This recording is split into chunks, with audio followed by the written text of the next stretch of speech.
This episode is supported by CuriosityStream. Use the URL curiositystream.com/Sweeney and use the code Sweeney for 1 month free. A soldier peers through the brush of the forest to the camp of the Anglo-Saxons on Baden Hill. On his patrol, he notices a wandering band of heathens foraging for food. He stays hidden in the undergrowth and quietly nocks an arrow. He recalls his king, a nobleman of Britain, sound of mind and a warrior for his god, who carried a cross on his back for 3 days as a sign of his piety. The Britons name him Arthur. He clears the sweat from his brow, draws his bow, and awaits the signal from his lord.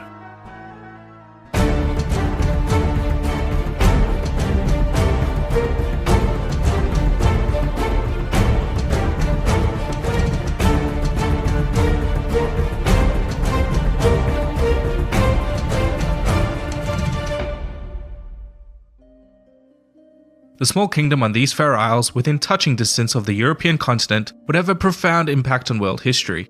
England, land of the Angles and Saxons, would conquer their neighbours and the whole world. But long before there was an England, or even before the Anglo-Saxons arrived, the land was inhabited by a mystical and warrior-like Celtic culture known as the Britons. The Celts had originated as a proto-civilization in the Hallstatt culture before migrating to most of Central and Western Europe.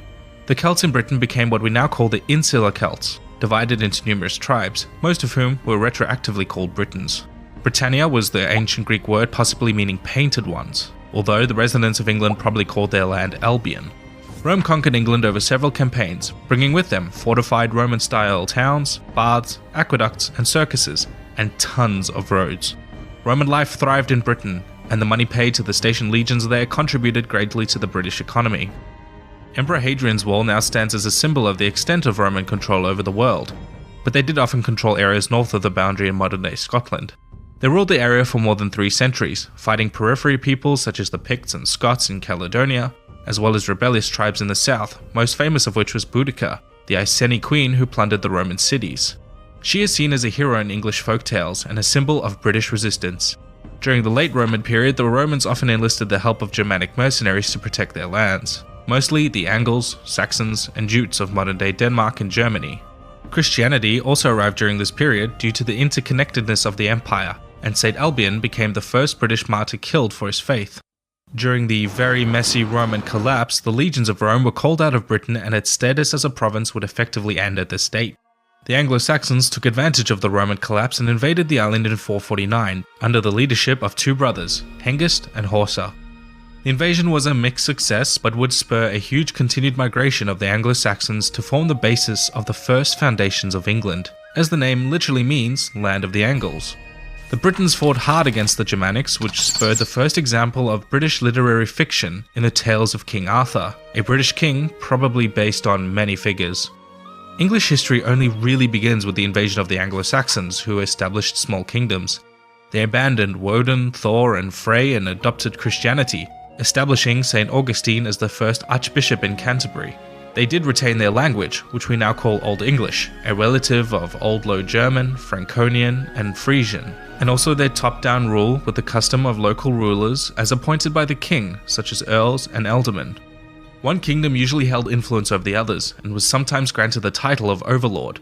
This was first Kent, then East Anglia, and then Northumbria, who entered a period of particularly noteworthy literary and religious prominence called the Northumbrian Golden Age, and then the Mercians, who got rich from plundering Wales.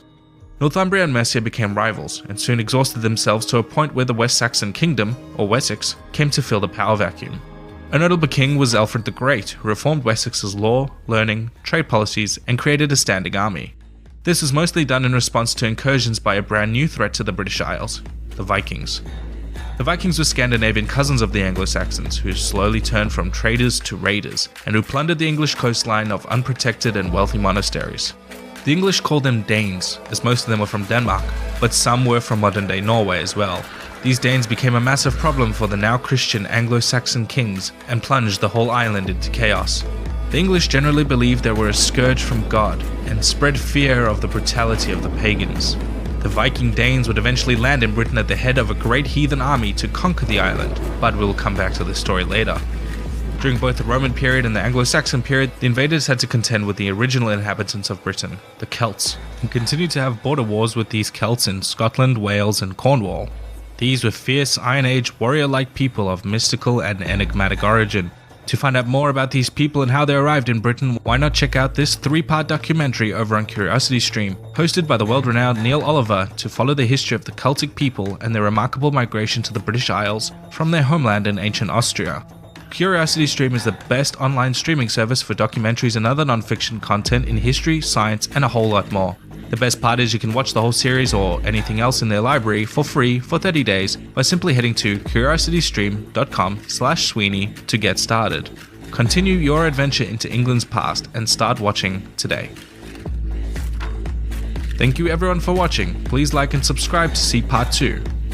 Until next time.